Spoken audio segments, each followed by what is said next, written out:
김종국 목사의 가나안 명상.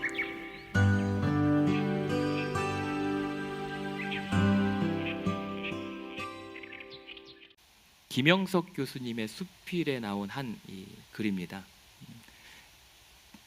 한 친구가 다른 친구의 여동생을 짝사랑하면서 많이 힘들어하고 있었습니다.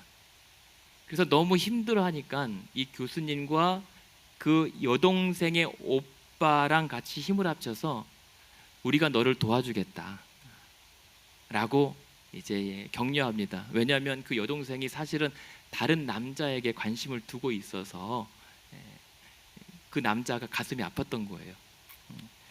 그러면서 그 오빠랑 그 친한 친구가 그 여동생의 마음을 설득하면 너를 좋아할 수 있게 될 것이다 라고 이제 힘을 줍니다. 신나는 일이잖아요. 그런데 그 남자가 거절합니다. 왜 거절하냐면 이유가 그래요. 내가 100번 울더라도 사랑하는 사람의 자유를 뺏을 바에는 내가 차라리 시련에 괴로워하는 게 낫다. 자유를 부정하여 빼앗는 사랑이 어디 있느냐라고 하면서 그 호의를 거부했대요. 그리고 그날 이 교수님이 큰 깨달음을 얻어요. 사랑과 자유라고 하는 것이 무엇인가. 그러면서 자유는 때로는 사랑이 될 수 있지만 사랑은 그러나 결코 자유가 될 수 없다라는 얘기를 해요. 무슨 말이냐면 사랑과 자유가 서로 조화되지 못하고 충돌할 때 자유는 끝까지 자기 자유를 고집하지만 사랑은 그 자유를 위해서 끝없이 그 아픈 십자가를 짊어지게 된다는 말입니다. 그러니까 다시 말해서 이 인간의 역사가 신의 사랑과 인간의 자유로 엮여 있다고 말한다면 여기서 말하는 신을 그냥 하나님이라고 표현할게요. 하나님을 가리키고 있으니까. 그러니까 그랬을 때 인간은 끊임없이 자기 인간의 자유를 위해서 노력하지만 하나님은 그 인간의 자유를 위해서 끝없이 사랑의 눈물을 흘릴 수밖에 없다는 것입니다. 그러니까 어떤 사람들은 하나님이 살아계시다면 사람들이 죄를 짓지 못하도록 붙들어 매면 되지 않느냐고 묻지만, 그러나 하나님의 사랑을 제대로 아는 자들이라면 하나님의 사랑이야말로 우리에게 자유를 빼앗아 그저 맹목적으로 순종할 수 있는 목석으로 만들어 줄 수는 없는 것이다. 대신 그 때문에 하나님은 100번이라도 우시더라도 우리 인간의 자유를 꺾지 않으시고 대신 채찍을 맞고 독생자를 십자가에 못 박게 하실지언정 우리 자유를 속박하지는 않으신다. 그것이 하나님의 사랑법이다라고 이야기를 해요. 그래서 그 하나님의 큰 사랑, 그 자유를 꺾지 않고 기다려줄 줄 알고 끝까지 인내하는 그 하나님의 사랑을 깨달았다면 그 사랑을 깨달은 성도의 유일한 의무가 한 가지 있는데, 그것은 우리의 모든 자유를 그 크신 하나님 사랑에 굴복시키는 일이다 라고 이야기합니다. 저는 이 사랑과 자유의 어우러짐이 우리의 바른 신앙이라고 생각이 되었습니다. 왜 이러한 말씀을 소개하냐면 에베소 교회에는 그와는 반대로 자유를 억압하고 성도들을 속박하고 구속하려고 하는 사람들이 있었기 때문입니다. 지금 4장 1절에 보면 그러나라고 시작하는데요, 이 그러나는 지난주에 우리가 살펴봤던 것처럼 살아계신 하나님이 주인 되시는 교회를 세우고 그 말씀의 진리 위에 세워나가는 교회, 그리고 오직 그리스도만이 머리가 되시는 경건한 교회를 세워나가고자 몸부림치는데 이러한 일들을 방해하는 세력이 있었다는 이야기입니다. 그러니까 이 사람들은 사랑은커녕 그냥 그럴싸한 명분으로 성도의 자유를 억압하고 통제하고 강요하려고 하고 있습니다. 그러니까 누누이 말씀드리지만 무조건 말 잘 듣는다고 믿음 좋은 건 아니에요. 또한 말씀드렸지만 가스라이팅은 신앙이 아닙니다.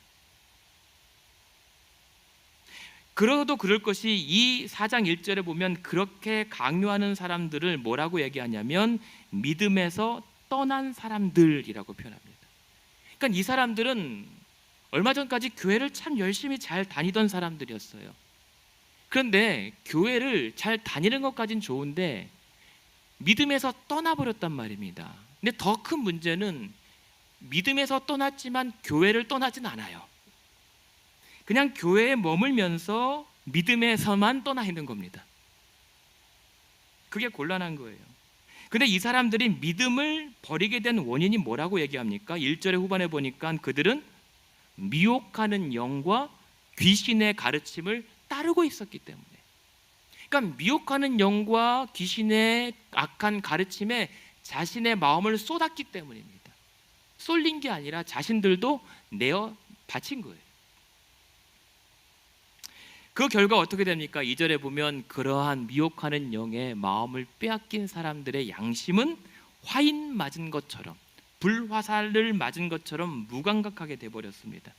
여기서 화인이라고 하는 것은 불도장 같은 거, 그러니까는 그때 당시에 이 노예들에게 주인의 소유를 알리는 표식을, 낙인을 찍었잖아요. 불로 지져서 불도장을 찍었잖아요. 그런 것처럼 이 믿음에서 떠난 사람들은 사단의 소유된 자들의 표식을 가지고 있는 것과 다름이 없습니다. 그러면서 양심이 화인 맞았다라고 하는 것은 마치 불로 지져버려서 더 이상 감각을 못 느끼게 된 겁니다. 양심이 무감각해져 버린 겁니다. 그래서 마치 좀비처럼 됐어요. 좀비 신앙이요. 여러분, 좀비 신앙이 어떤 신앙인 줄 아십니까? 갈라디아서 5장 말씀에 보면 서로 물어 먹으면서 멸망하는 집단들이 있습니다. 교회 안에. 그게 좀비 신앙인 거예요. 그러니까 자기 신앙의 양심이 무감각해져 버려서 서로 마치 좀비처럼 서로 물어 뜯기에 혈안이 되어 있는 사람들. 그런 말들, 그런 행동은 무엇으로 나타납니까? 2절에 보니까 외식함으로 거짓말하는 자들이 그와 같이 행동한다라고 얘기하죠.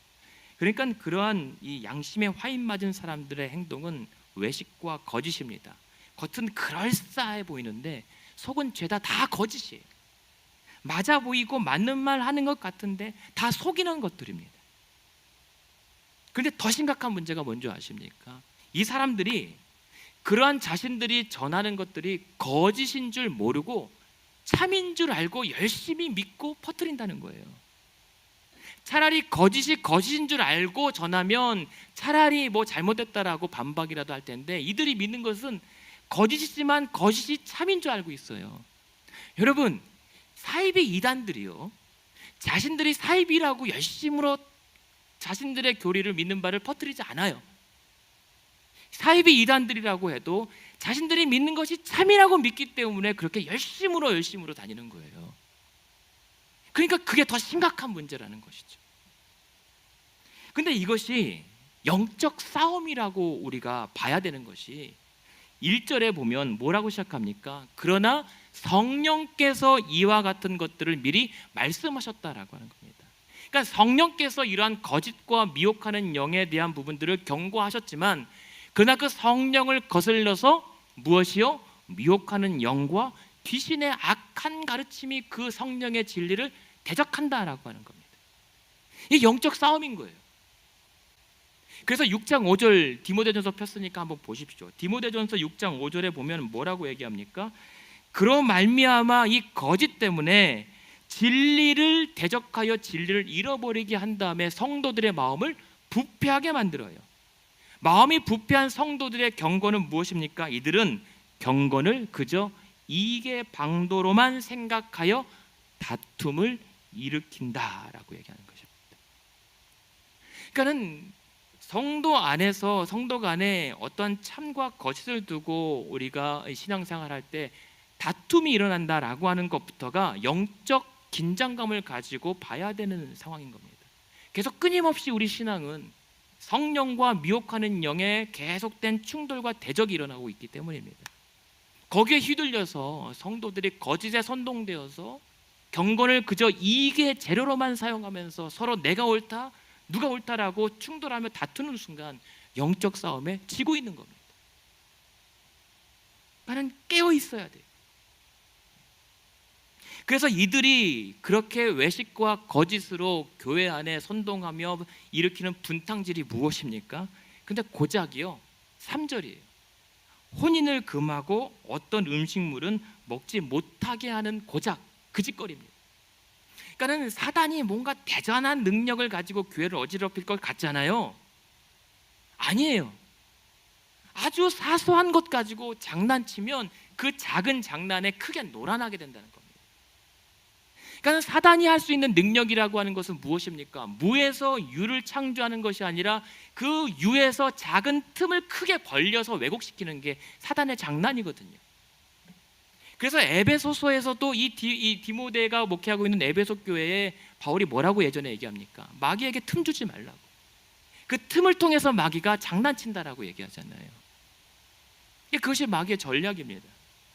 근데 그런 상황에서 지금 이들이 그렇게 진리네 하면서 얘기하는 두 가지 이 이슈가 뭐예요? 결혼하지 말라. 그리고 음식 이거는 먹으면 절대 안 된다. 근데 이 말이 없는 얘기하는 건 아니에요. 성경에 있는 얘기예요. 그런데 앞뒤 문맥을 딱 잘라서 결혼하면 안 된다, 먹으면 안 된다라고 하는 문맥 잘라서 이 기록된 말씀을 왜곡하여서 선동하는 것입니다. 그러니까 이 거짓된 자들, 믿음에서 떠난 자들의 특징이 뭐예요? 그렇게 해서 비본질적인 것으로 본질을 가려서 안 보이게 만듭니다. 그래서 성도들을 자신들의 영향력에 들어오게 합니다. 그리고 그들에게 금욕주의와 율법주의 신앙을 강요하고 주입하는 거예요. 지금까지 가나안 교회를 섬기시는 김정국 목사의 가나안 명상이었습니다. 가나안 교회는 1255 미러키 애비뉴 글렌뷰에 위치해 있으며 주일 예배와 EM 주일학교 청년부 예배가 주일 오전 11시에 있습니다. 월요일부터 목요일까지 새벽 예배가 매일 오전 5시 45분에 있습니다. 화요 기도회는 화요일 오후 8시에 있습니다. 신앙 상담이나 교회에 관한 자세한 문의를 원하시면 전화 224-735-2346번으로 연락하시기 바랍니다.